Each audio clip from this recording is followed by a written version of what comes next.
Astou. Ça va bien. Na nga def. Ça va, merci. Ça va, ça va. Ça va, alhamdoulilah. Alhamdulillah. Bien, merci. Bien, merci. Alors, tonton, je pense qu'après une longue carrière à l'étranger, vous êtes revenu dans le milieu professionnel, dans la formation également. Et comme nous, on est en train d'évoluer dans le secteur des ressources humaines, donc on a fait un constat. Étant donné que vous êtes dans la formation, peut-être qu'on pourra discuter de cela, histoire de voir dans quel domaine on pourra orienter les formations et aussi nous permettre, nous, ressources humaines, d'avoir la bonne matière première, la bonne matière humaine. Ouais. Voilà, donc nous, on a constaté de jour en jour, et puis avec la pratique et le quotidien, on a constaté que la plupart des jeunes qui arrivent chez nous, ont une formation professionnelle bien définie, bien claire, mais qui n'est pas du tout adaptée avec nous, nos besoins sur le terrain, en entreprise. Ouais. Ce qui fait qu'on a du mal à les intégrer automatiquement. La plupart du temps, on est obligé de leur faire une formation pendant au moins 2 à 3 mois, histoire de les adapter à l'univers de l'entreprise et aussi à ce que nous faisons. Donc vous, en tant que professionnel dans ce domaine, en tant que formateur également, consultant, vous pensez qu'on peut trouver des solutions sur ce constat que nous avons fait, histoire de faire des propositions qui va être en adéquation avec l'entreprise? Mais Astou, je crois que le constat là que vous faites, moi-même, je l'ai fait. Hein. Je l'ai fait. D'abord, je l'ai fait en tant qu'employé, parce que j'étais dans une direction et je recevais souvent des jeunes en stage. Et je me rendais compte de l'écart qu'il y avait entre ce qu'ils avaient appris et ce qu'ils ont à faire en entreprise, ce qu'ils auront en tout cas à faire en entreprise. C'était un grand écart que je constatais. Et d'ailleurs, c'est ça même qui m'a amené même à l'enseignement au niveau supérieur. Et j'ai essayé d'être le plus pratique, le plus rapproché en tout cas de ce qui se fait en entreprise quand j'étais enseignant au niveau de l'enseignement supérieur. Ce qui m'a amené d'ailleurs plus tard à créer une école même dans l'enseignement supérieur. Mais en réalité, ce problème vient de très loin. Ce problème vient de très loin. L'État, déjà, à mon avis, a une très grande part de responsabilité. Parce que vous savez, dans la chaîne de formation, l'État occupe une large place. Très large, oui, effectivement. C'est l'État qui définit les politiques. C'est l'État qui définit pratiquement les programmes. C'est l'État qui met en place les lois. C'est l'État qui, à la limite, crée les écoles et enseigne. C'est la bonne partie, en tout cas, avec l'école publique. Mais malheureusement, dès que l'État enseigne, ensuite il s'arrête. La partie qualification, la partie développement des compétences qui permettent d'être apte à l'entreprise, l'État ne s'en occupe pas. Donc il y a un vide. En fait, c'est ce constat-là que nous avons fait en tant que RH. C'est ce qu'on a remarqué parce que là, on se rend compte que les jeunes ont beaucoup de connaissances. Ça, on n'en disconvient pas. L'enseignement sénégalais donne beaucoup de connaissances aux jeunes. Mais la pratique, c'est là où on a Mais est-ce que c'est les bonnes connaissances? Parce qu'à mon avis, il ne sert à rien d'avoir beaucoup de connaissances qu'on n'utilise pas. Effectivement. Et ça, également, ça revient à la définition des politiques de formation. Cette politique doit être définie en mettant tout le monde à contribution, notamment les entreprises, notamment les ménages, les personnes devraient en tout cas, peut-être sous forme organisée, dans le cadre des syndicats, dans le cadre des ONG et autres. En tout cas, les gens doivent être là quand on définit les politiques de formation. Mais ça ne suffit pas. Quand il va falloir faire les lois aussi, la population doit donner son mot. Les entreprises doivent donner leur mot à travers leurs représentants.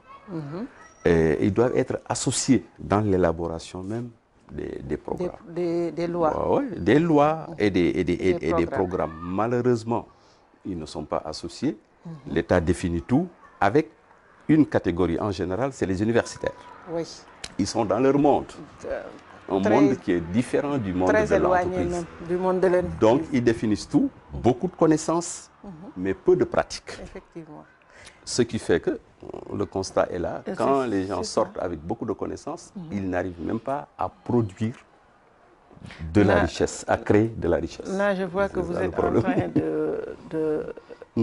d'aller beaucoup plus profond vers le sujet en évoquant les causes. Et cette situation-là, nous en tant qu'entrepreneurs, en tant que gestionnaire des ressources humaines dans les sociétés, nous sommes parfois bloqués parce qu'on recherche souvent des personnels de qualité performants qui sont prêts à être opérationnels dans l'entreprise. Mais souvent, on est bloqué par cette situation-là qui se présente dans le monde du travail. Où nous avons beaucoup de personnes formées, mais qui ne sont pas en mesure d'être opérationnels immédiatement dans l'entreprise. Ce qui fait que c'est une perte de temps. Et aussi, comme on le dit dans le business, le temps c'est l'argent. Donc en matière d'entreprise, on n'a pas de temps à perdre. Donc, les universitaires, l'État, comme vous venez de le dire, qui est responsable de la formation au Sénégal, est-ce que là on ne pourrait pas trouver, je ne sais pas moi, des alternatives, histoire de permettre aux entreprises d'avoir la bonne matière au moment opportun? Oui. Bon, je pense que on a souvent tendance à incriminer l'État, mais il n'y a pas que l'État dans cette affaire. L'État doit venir vers la population, vers les entreprises, mais également les entreprises devraient amener l'État à aller vers elles-mêmes. C'est-à-dire s'organiser. D'abord, je sais que les RH, vous êtes organisés. Nous sommes organisés. Je sais que, par exemple, les secteurs comme la banque, les secteurs comme la sécurité, chaque secteur est organisé. Mais on n'arrive pas encore à avoir des capacités de proposition ou à la limite d'imposition d'un certain nombre de choses à faire. Et c'est ça qui nous manque. C'est-à-dire qu'il n'y a pas de regroupement professionnel qui dise là où on doit aller, n'est-ce pas? Et c'est pourquoi, justement, il est très intéressant dans les formations d'inclure un tout petit peu ce qu'on appelle les certifications professionnelles internationales. Parce que les certifications internationales, là, leur avantage, c'est que c'est des ensembles de connaissances reconnus partout dans le monde et soutenus par un corps professionnel très fort derrière. Et ça commence à faire force de loi et de normes. N'est-ce pas? C'est la raison pour laquelle, tant que vous, en tant qu'entreprise ou bien en tant que secteur, vous n'êtes pas organisé et vous imposez quelque chose à l'État, il y aura toujours cette dichotomie-là. Si. Voilà. Maintenant, cette situation-là, nous, en tant que professionnels, on se rend compte qu'il y a ça constitue un impact dans la compétitivité de l'entreprise. Parce que, comme je l'ai dit tantôt, l'entreprise, c'est le business. Nous sommes dans un monde de business en entreprise. Et quand on parle de business, c'est le temps. Donc, si on se rend compte que les personnes qui sont formées pour nous servir, nous, entreprises, ne sont pas en mesure d'être opérationnel immédiatement au moment du recrutement.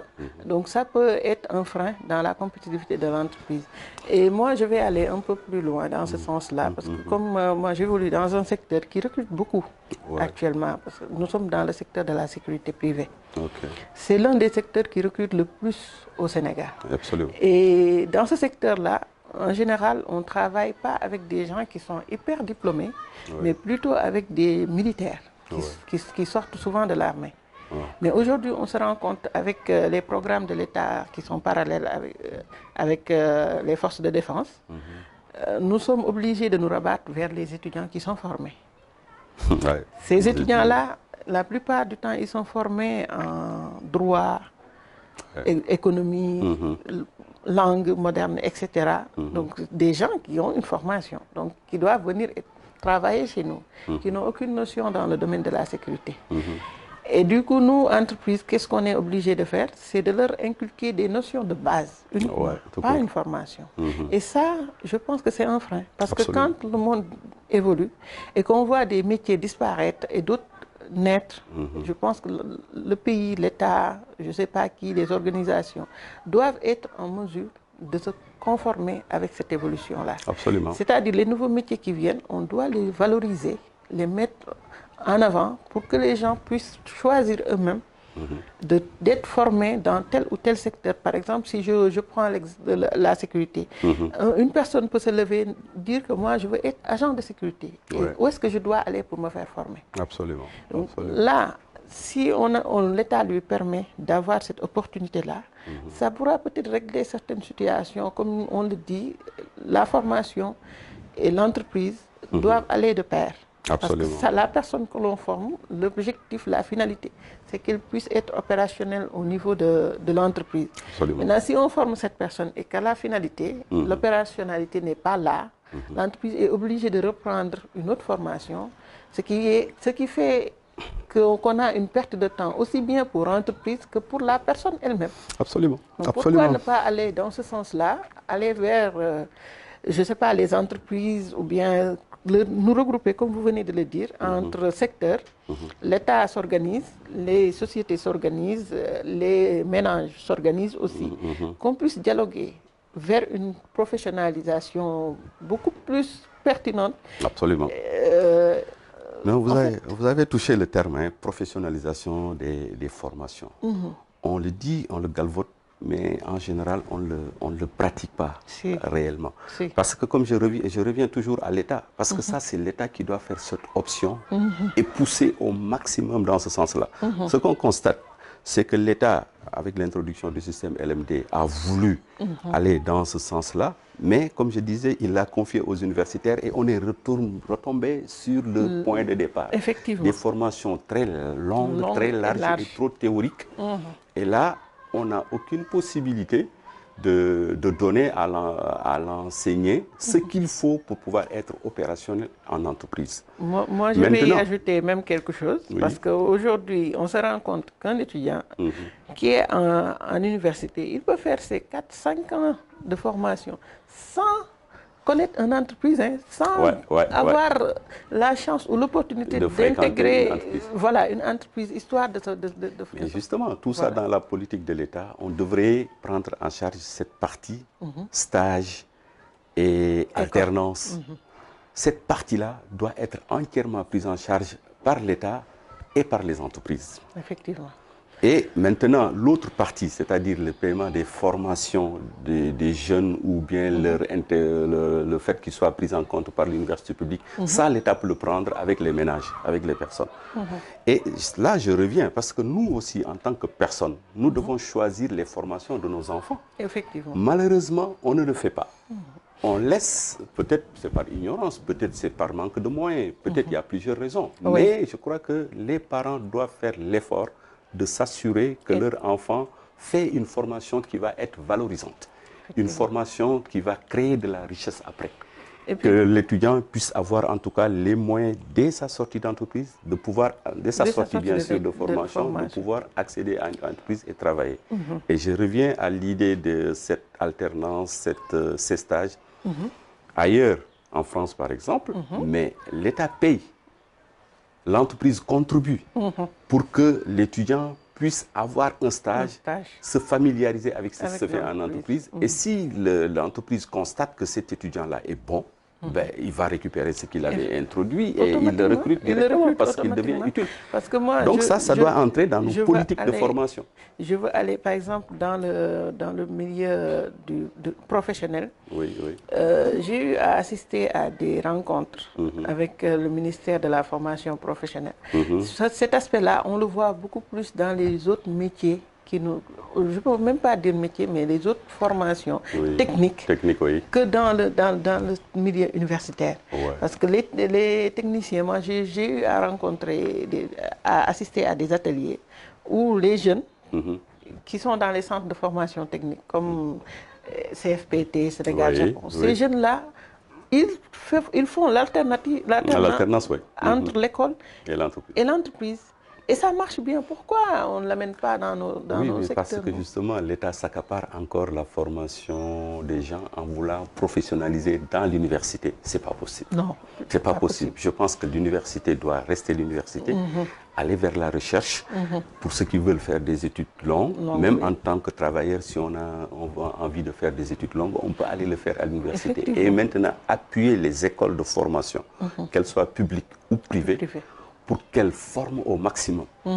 Et c'est là où d'ailleurs, moi, tout ce qui est formation professionnelle, en fait, doit être développé au même titre que l'université. Mais dans notre modèle, on a l'impression de favoriser, de mettre beaucoup d'argent dans l'universitaire et les gens ne sont plus utiles. Je vais même vous appuyer sur ça parce que j'ai eu à recevoir un stagiaire. Il me dit, moi je suis formé en gestion des ressources humaines. Je dis, alors là, c'est bien. Au moins, si je reçois un stagiaire qui est formé dans les ressources humaines, je vais essayer de la former et de l'intégrer en entreprise. Le premier constat que j'ai fait, c'est que, comme vous l'avez dit, l'État n'appuie pas ces universités, ces écoles-là. Donc, il me dit oui, je lui pose des questions sur le droit du travail. Il me dit, c'est quoi ça? Je dis, mais attends, vous avez fait une formation en ressources humaines. Il me dit, oui, j'ai ma licence. Je dis, mais non, ce n'est pas possible. Vous ne pouvez pas faire une formation en ressources humaines sans faire le droit du travail. Parce que le droit du travail, c'est le centre de la formation en ressources humaines. Il me dit, non, on n'a jamais fait comme ça.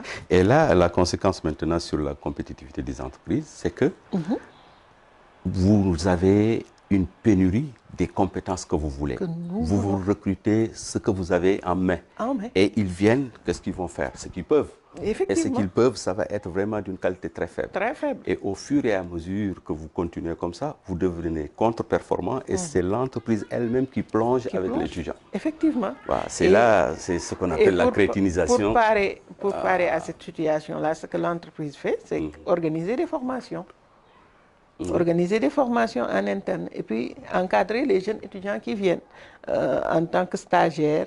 Et puis là, le problème de l'employabilité se pose. Absolument. Parce que quelqu'un qui vient avec une formation qui n'est pas adéquate avec ce que fait l'entreprise et qui n'est pas en mesure de s'intégrer, cette personne-là aura du mal à décrocher un emploi. Absolument. Il sera éternel stagiaire s'il a de la chance, bien sûr. À défaut, il est écarté. Aucune entreprise ne va le prendre. L'employabilité des jeunes se pose dans cette situation-là. Oui. Moi, je pense que l'employabilité aussi, il ne faut pas juste qu'on le mette dans le cadre des compétences. Les compétences, c'est un aspect excessivement important qui a sa place. Tout le monde doit s'y mettre. L'étudiant doit chercher à avoir la bonne compétence. L'école doit tout faire pour lui donner les compétences métiers. Même les parents, même l'État, tout le monde. Mais il y a une partie qui est tout à fait individuelle. L'envie de progresser, l'envie de se surpasser. Ça, je crois que c'est l'étudiant. Ou en tout cas, celui qui cherche un emploi qui doit regarder quelles sont ses faiblesses, qu'est-ce qu'il doit faire pour s'améliorer. Quelquefois, c'est juste un problème de développement personnel. Ce n'est même pas un problème de compétences métiers, n'est-ce pas? Il peut avoir toutes les compétences métiers, mais comme on a l'habitude de le vivre dans nos milieux, on est trop mou, ou bien on est trop, on ne s'exprime pas assez, ou bien on n'a pas, en tout cas, la volonté, on n'a pas envie de progresser, et là, ça nous rattrape. Donc, tous ces facteurs-là également entrent dans l'employabilité, et celui qui cherche un emploi ou bien qui veut garder un emploi doit en prendre compte et s'améliorer au fur et à mesure. Parce que même si tu es conscient aujourd'hui et que tu ne t'améliores pas, demain tu vas perdre ton poste. Effectivement. Parce que la technologie, elle évolue très vite. Très rapidement. Et on est en train également de vivre un phénomène extraordinaire. C'est-à-dire que maintenant, les Africains ailleurs qui sont bien formés, ils cherchent à venir à Dakar. Ils viennent nous disputer les postes ici. Même les Français, des fois, ils se forment là-bas, mais ils préfèrent venir ici disputer les postes. Donc, si on n'est pas arrimé à ce qui se passe au niveau international et qu'on se bagarre avec tout le monde, on va toujours rester en rade. Ça, j'en suis persuadé. Là, je suis entièrement d'accord avec vous, parce qu'on le voit de jour en jour. Vous allez à la télé, vous regardez les émissions, vous voyez des Sénégalais qui étaient à l'étranger, surtout avec le phénomène du pétrole qui est sorti. Là, aujourd'hui, les entreprises sénégalaises qui évoluent dans ce secteur-là ont tous recruté des Sénégalais qui étaient à l'étranger. Et donc, ça va creuser davantage le problème de l'employabilité. Effectivement, ça va le creuser. Parce qu'aujourd'hui, les jeunes, ils ont du mal à à trouver un emploi facilement. Ouais. Et comme vous l'avez dit, si la personne n'est pas en mesure de s'exprimer, de s'ouvrir par rapport au monde, parce qu'on on ne parle plus de pays maintenant, on parle du village monde. Donc il faut s'adapter à l'évolution du monde. Oui, je vais terminer par un point extrêmement important. Je l'ai évoqué tantôt, c'est la contribution de la famille dans la formation des jeunes. Je viens du Cameroun où je vois que ce sont les femmes qui s'occupent de la formation de leurs enfants. Tu vois une femme qui vend du poisson ou bien des beignets, toutes ces recettes sont concentrées à investir sur son enfant, mais dans une bonne formation pour qu'il aille très loin. Parce que ici, nous avons l'habitude d'attendre tout de l'État, attendre de la mairie, attendre quelquefois même de l'oncle du frère de l'oncle. Effectivement. Et cette mentalité d'assistance, tant que nous la vivons, nous ne chercherons jamais la performance. Nous devons tous nous concentrer sur notre enfant et investir sur lui. Lui chercher une bonne formation dont on est sûr que quand il l'aura fini, il va trouver le bon emploi et il va nous sortir de la difficulté. Effectivement. Et ce que je disais au Cameroun, la fierté d'un enfant, c'est de pouvoir mettre sa toge, prendre sa maman qui vend les beignets ou les poissons, on les montre ensemble et souvent ils se rendent compte qu'ils ont évolué ensemble. Mais ici, on préfère dire non, on ne m'a pas aidé, j'attends l'autre, personne ne fait l'effort. Et puis également, l'État distribue de l'argent là où il ne doit pas le distribuer. Par exemple, donner 25 000, 30 000 aux personnes. Pour moi, il faut le mettre dans l'éducation. Pour moi, ça c'est l'échec. Hein. Alors voilà, c'est des formes d'assistance que l'État devrait développer, notamment avec les stages, les alternances et autres. Et ça aurait beaucoup aidé et résorbé non seulement le problème de la pauvreté, mais aussi renforcer les ressources humaines au niveau des entreprises. Là, vous commencez à détecter des solutions par rapport aux problèmes qui se posent. Donc là, moi, je suis entièrement d'accord avec vous que l'investissement, ça doit commencer par le parent lui-même. Il investit sur la formation de l'enfant. Maintenant, ça ne va pas s'arrêter là. Non, du tout. Parce qu'il y a l'État qui joue un rôle très important. Parce qu'il est au centre, il est au début, au centre et à la fin du processus. Donc l'État, moi, je me dis qu'il serait important d'aller vers les entreprises, d'associer les parents et les formateurs, c'est-à-dire vous, dans le processus et essayer de voir comment on va professionnaliser. Certes, on le fait, on parle aujourd'hui de licence professionnelle en tel ou tel, mais ça reste encore. Beaucoup. Parce qu'en tant que RH, le constat qu'on a fait, c'est général. Les jeunes arrivent, mais ça reste encore. Pourquoi ne pas ficeler un programme par secteur et par filière qui est en adéquation avec les entreprises, histoire de former exactement les jeunes aux besoins de l'économie. Parce que ça aussi, ça a un frein sur le développement du pays. Absolument. Mais justement, pour remédier à ça, forcément, il faut que la question de la professionnalisation là, soit enlevée des mains des universitaires. Ce n'est pas un problème d'université, c'est un problème d'adéquation entre ce qui est mis sur le marché et le marché même de l'emploi. Voilà. Il faut donc que ceux qui sont dans le marché de l'emploi, c'est-à-dire les entreprises qui ont des besoins, et même le secteur informel qui peut absorber beaucoup, il faut que leurs préoccupations soient prises en compte dans la formation. Effectivement, et je rebondis sur le secteur informel. L'État doit encadrer tout cela, comme vous dites. C'est l'État qui doit encadrer tout ça depuis la définition des politiques nationales. Parce que c'est là-bas qu'on ne doit pas rater. Il faut de grandes orientations pour aller dans le sens de la professionnalisation, mais le matérialiser concrètement dans les programmes. Laisser la latitude aux écoles de nouer des relations avec les entreprises et de négocier les types et les profils qu'ils veulent qu'on leur forme, n'est-ce pas? Et ensuite, prendre parmi ce profil-là. Et tenir compte effectivement de l'évolution des technologies. parce que les technologies évoluent très fort. Aujourd'hui, nous sommes encore dans les anciennes classiques de formation, oui. n'est-ce pas, en contrôle de gestion, audit, comptabilité et RH autres. Mais actuellement, si tu ne digitalises pas, tu es largué. Effectivement. Voilà, si tu n'utilises pas les applications métiers, oui. Oui, je veux dire les logiciels métiers, de formation, tu es largué. Et donc, tous ces éléments-là, les étudiants doivent les apprendre à l'école. Et puis moi, je me dis qu'il y a un exemple qui est là, qui s'est passé en 2020 avec l'arrivée du Covid. Ouais. Ça nous a enseigné beaucoup de choses, surtout sur ce qui concerne la digitalisation. Donc, avec cette situation que nous avons vécue entre 2020 et 2021, on a l'opportunité de digitaliser. Parce qu'aujourd'hui, les écoles, les étudiants peuvent être n'importe où pour se former. Et se former. Donc là, je suis entièrement d'accord avec vous sur le fait qu'on doit digitaliser, aller vers la technologie. Non seulement digitaliser même, parce que c'est extrêmement important, mais les logiciels métiers, on doit les apprendre. Les logiciels métiers sont extrêmement importants. Maintenant, on ne fait plus la RH comme on la faisait il y a cela 20 ans. Non.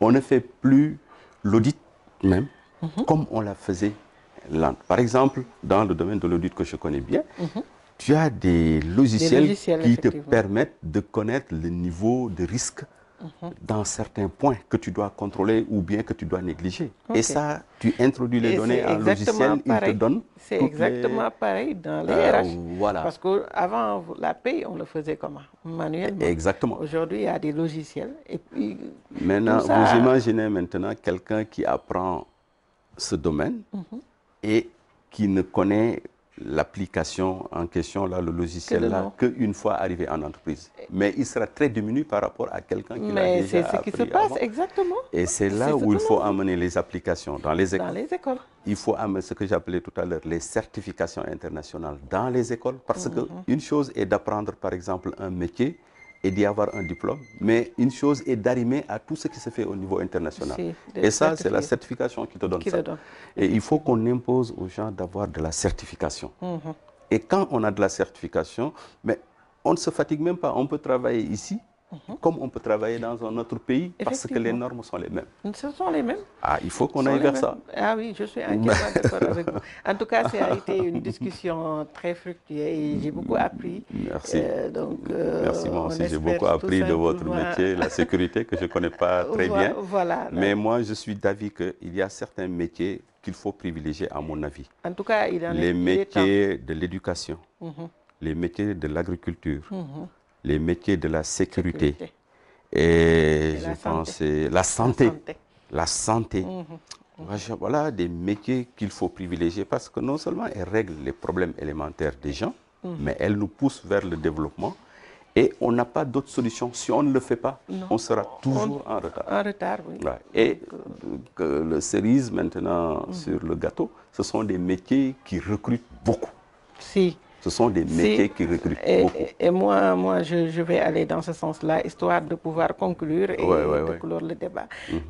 Comme vous le dites, c'est des métiers qui recrutent beaucoup, que ce soit la santé, la sécurité, l'éducation, l'agriculture. C'est des métiers qui recrutent, des secteurs qui recrutent beaucoup. Moi, le secteur que je connais bien, qui est le secteur de la sécurité, dans ce secteur-là, moi, je peux vous dire que par jour, pas par mois ni par semaine, mais par jour, on peut aller jusqu'à des 1000 recrutements dans si on réunit toutes les entreprises.